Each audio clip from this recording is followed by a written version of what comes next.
자, 이제부터는 노선 측량에 대한 얘기를 함께 나눠보죠. 노선 측량은 모든 건설의 기본이 되는 도로를 만드는데 아주 유용하게 쓰이는 실무 측량 방법입니다.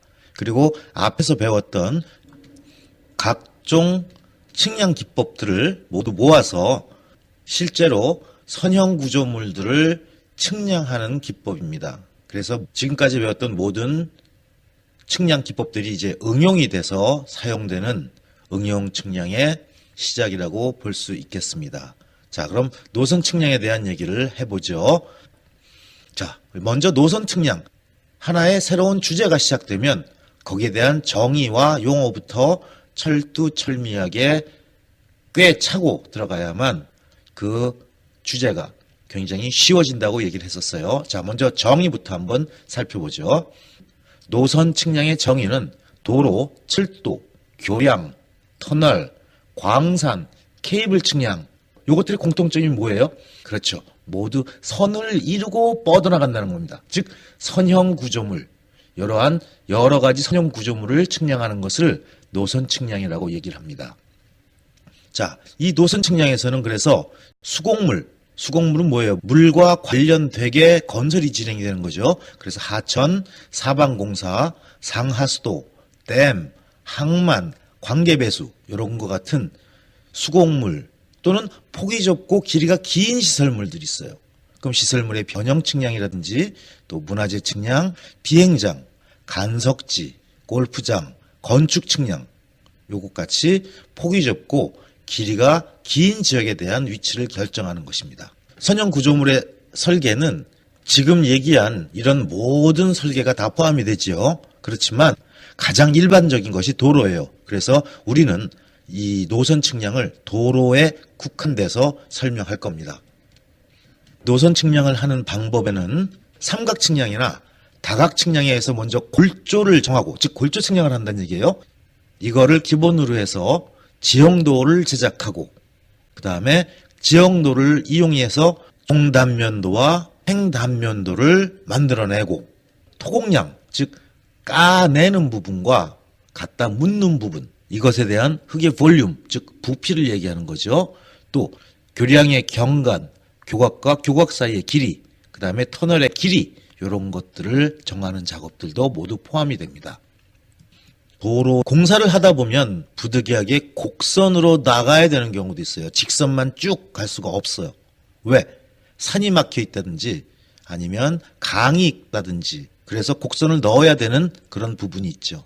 이럴 때 부득이하게 넣어야 돼요. 가급적이면 직선으로 가는 게 제일 좋지만 할 수 없이 곡선으로 가야 될 때는 안정성도 확보할 수 있어야 되고 또 시야도 확보할 수 있어야 되고 그 다음에 차를 타고 이동할 때 승차감의 저하를 최소한으로 할 수 있는 그런 곡선이 만들어져야 됩니다. 그리고 현실에서는 곡선부와 직선부가 섞여서 나가게 되죠. 그래서 복합적인 모습의 구조물을 형성하고 있습니다.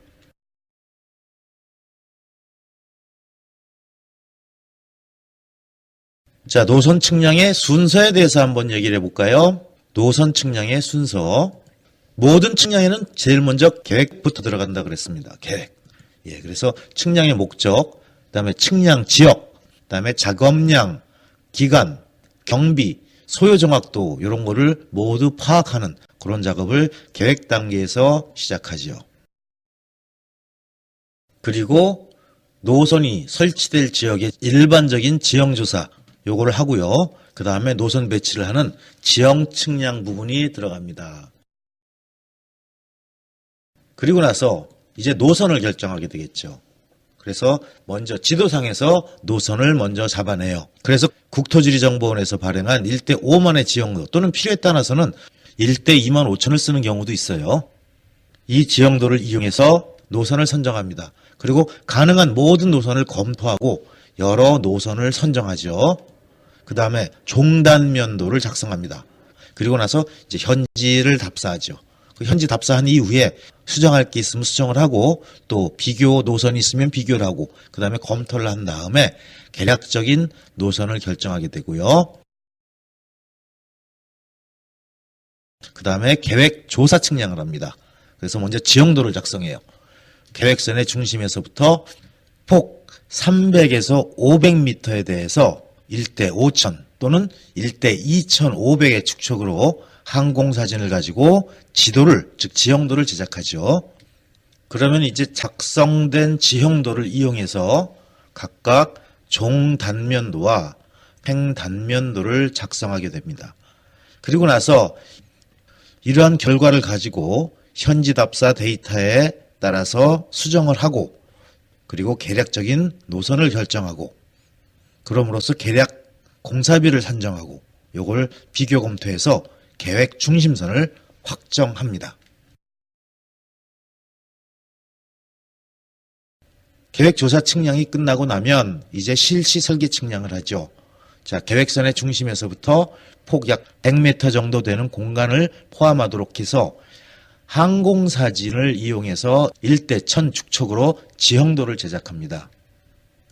그리고 나서 이 지형도상에서 다각점의 위치를 결정하고 그리고 나서 교각을 관측한 다음에 곡선표나 클로소이드 표 등을 이용해서 중심선을 결정을 하죠. 자, 중심선이 결정되지 않았을 때는 1대 1000 지도상에 비교선을 기입하고 그래서 거기서 종단면도를 작성합니다. 또 필요에 따라서는 현지를 답사해서 중심선을 결정하는 경우도 있어요. 이렇게 중심선이 잡히고 나면 보조말뚝 20m마다 중심말뚝의 위치를 지도에 기입합니다. 그리고 이걸 기초로 해서 현지에 중심말뚝을 설치하고 수준 측량을 실시하게 되죠. 그리고 나서 종단면도와 횡단면도를 만드는데 종단면도는 종축척 1대 100, 횡축척 1대 1000으로 제작을 하고요. 이때 종과 횡 방향의 축척이 달라요. 그러면 종 방향을 좀 더 정확히 보겠다는 의도가 깔려 있는 거고요. 그리고 또 횡단면도도 만드는데 횡단면도는 1대 100이나 1대 200 정도로 작성을 합니다.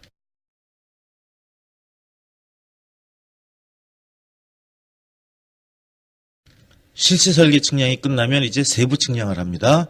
그래서 구조물이 위치한 장소에 대해서 평면도와 종단면도를 만들죠. 평면도는 종방향의 축척이 1대 500에서 1대 100 정도로 가져가게 하고 또 종단면도는 종방향의 축척이 1대 100 정도 되도록 작성을 합니다. 그리고 나면 이제 용지 측량을 해요. 그 주변에 있는 지역들에 대해서. 그래서 횡단면도에다가 계획 단면을 집어넣습니다. 즉 기입을 해요.